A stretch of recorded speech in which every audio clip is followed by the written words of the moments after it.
Naj se vam najprej zahvalim za številne prijazne besede, sporočila in mnenja o mojih knjigah, ki ste jih v zadnjih letih prebrali.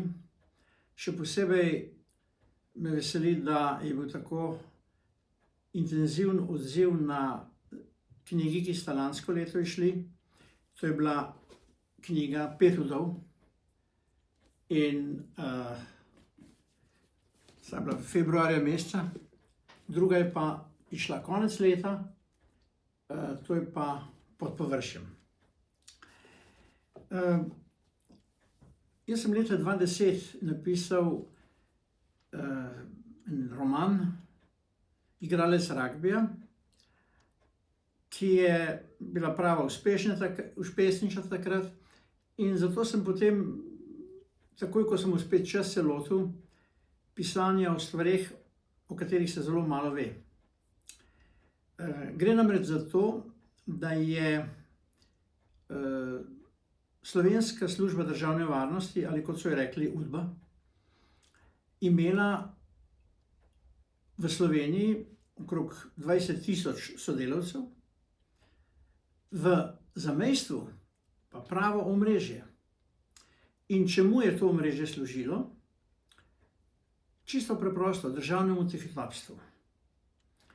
In ko je mene Demosova vlada leta 1990 prepričala, da prevzamem službo državne varnosti in jo pripravim na spopad z jugoslovansko armado,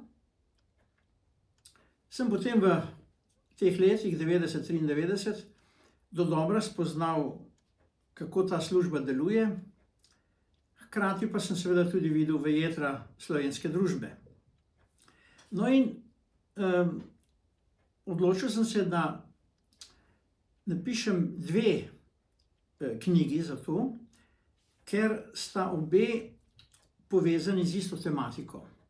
To je delovanjem slovenske tajne službe v zamejstvu. Ste vedeli, da je UDBA imela že leta 1945 prve zasnove nekega omrežja, ki se je potem okrepilo. Čemu je to omrežje služilo? Državnemu tihotapstvu, kot sem že omenil. Šlo je za to, da je s tihotapljanjem cigaret, mamil in tako naprej ta tajna služba precej zaslužila in ta denar je bil naložen nekje v tujini. No in ko sem razmišljal, kako naj se tega lotim, so mi najprej sugerirali v založbi, da bi napisal neke spomine. Vendar spomini je pač tako, nekdo jih bere, nekdo jih ne bere, včasih so preveč dolgočasni in tako naprej. Zato sem se odločil, da tisto, kar želim povedati, zavijem v neko ljubezensko zgodbo, tako da vsak, ki bo pač knjigo bral, bo pač videl, da je to vznemirljiva ljubezenska zgodba, ne? Hkrati pa bo tudi prebral poglavja, ki so seveda povezana prav s delovanjem tajne službe.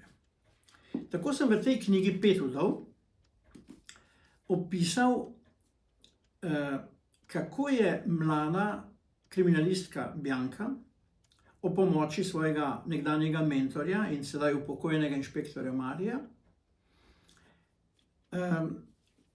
preiskovala okoliščine smrti neke gospe v Miljah, za katero je policija trdila, da pravzaprav ni nobenih motivov, zakaj bi nekdo umoril starejšo gospo. In inšpektorica Bianka je pa slutila, da tukaj nekaj ni v redu, ker je zadeva bila zelo hitro zaključena. In ko je začela preiskovati ta umor oziroma to smrt, je odkrila še več drugih vdov, ki so umrle na podoben način in seveda s tem posegla v omrežje, ki ga je imela slovenska tajna služba v Trstu in ki je bilo s tem razkrivanjem ogroženo. Več ne bom povedal, ker je knjigo treba prebrati, ne? No, v drugi knjigi pod površjem, ki je šla decembra lani, sem pa prav tako v Trstu prikazal spopad albanske in srbske mafije. Seveda spet je bila tukaj inšpektorica Bjanka in njen prijatelj Mario, ki sta najprej seveda mislila, da gre za spopad kriminalnih združb zaradi mamil, trgovine z orožjem, cigaretami, ljudmi in tako naprej. No in ko sta razkrivala ta ozadja, sta naletela tudi na službo državne varnosti. Mene veseli, da ste zelo hitro razpoznali, kaj je v knjigah, teh dveh knjigah bistveno, recimo bistveno sporočilo. Zakaj to vem? Zato, ker ste mi postavili nekaj vprašanj. In dovolite mi, da jih na kratko samo odgovorim na nje. Prvo vprašanje je bilo, zakaj Trst? Deloma sem na to že odgovoril, ker je imela slovenska služba državne varnosti, UDBA, tam zelo močno omrežje, da pa je to omrežje sploh lahko oblikovala in vzdrževala, je potrebovala pomoč slovenskih zamejcev, torej naše narodnostne skupnosti v Trstu. In tu se je pokazalo, da so ljudje z veseljem sodelovali, ker so želeli pomagati Sloveniji. Bistvo tega delovanja UDBE pa bilo seveda pridobiti čim več denarja in ga naložiti nekje v davčnih oazah, kot rečemo danes. Trst je bil vedno središče, stičišče mednarodnih kriminalnih združb, obveščevalnih služb, mesto srečevanja ljudi, ki so pripravljali določene diplomatske akcije in tako naprej. Skratka, Trst je pomembna lokacija za slovensko tajno službo in za Slovenijo kot takratno republiko in sedaj tudi državo. V prvi knjigi, Pet vdov, sem napisal na začetku fikcija ali resničnost, morda oboje. No in bralka me sprašuje, koliko je resničnega in koliko je fikcije. To bo moral vsak sam ugotoviti. Se veste, to je thriller, in kadar pišemo takšne zgodbe, se odmaknemo od resničnosti vsaj toliko, da spremenimo kakšne lokacije, imena in podobno. Nekatere stvari ostajajo pa take, kot so bile in so tako tudi zapisane. Potem mi nek drug bravec pravi, da pišem v knjigi o vzporedni ekonomiji. Kaj sploh to je in kako je s tem?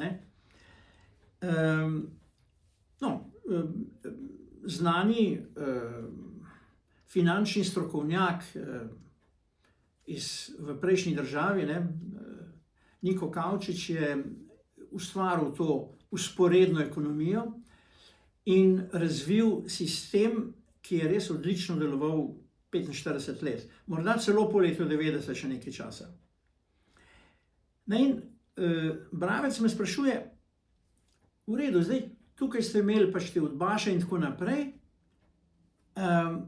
ali je kdo od teh udbašev,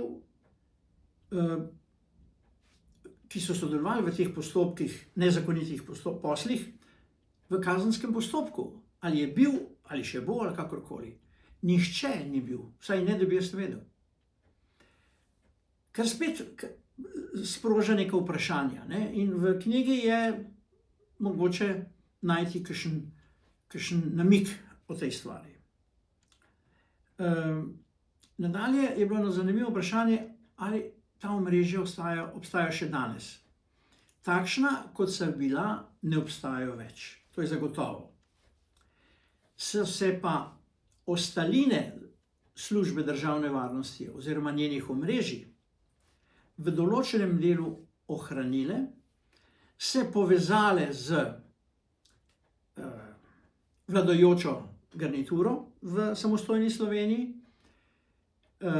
predvsem z tistimi, ki so imeli moč tudi v prejšnjem režimu. To se pravi, več ali manj je to bila takrat Stranka demokratične prenove, recimo v prvih letih po osamosvojitvi, in skupaj začeli z pohodom po slovenskem premoženju in seveda iskanju priložnosti, da se z različnimi mahinacijami naše skupno premoženje prelije v zasebne roke. Nadalje, pogosto več bralcev in bralk me je vprašalo, kaj pa se je zgodilo s tistim denarjem, ki je bil na ta način ustvarjen in so ga pač naložili ne vem kje. Verjemite mi, da sem se s tem, ko sem bil tam 3 leta, intenzivno ukvarjal, žal brez uspeha. Te finančne stvari so bile tako strogo varovane, da je o njih vedel samo vrh te službe in seveda vrh partije, Zveze komunistov. In to ne, recimo, centralni komitej, ampak mogoče samo predsednik in še kakšen zraven. Tako zaprta je bila ta zadeva. Verjamem, da se je ta denar začel kasneje vračati v obliki nekih skladov iz tujine, ki so kupovali potem slovenska podjetja. Izvor tega kapitala pa tako ni bil nikdar pojasnjen in se tudi nihče ni potrudil, da bi ga prikazal, razjasnil. Potem seveda še eno vprašanje je ostalo. Bralka mi piše, pravi, prebrala sem 5 vdov in Pod površjem. Ena knjiga je bolj napeta od druge. Boste napisali še 3. del. Glede na to, da je decembra izšel 2. del, zaenkrat ne nameravam napisati 3. dela. Vendar se nikoli ne ve.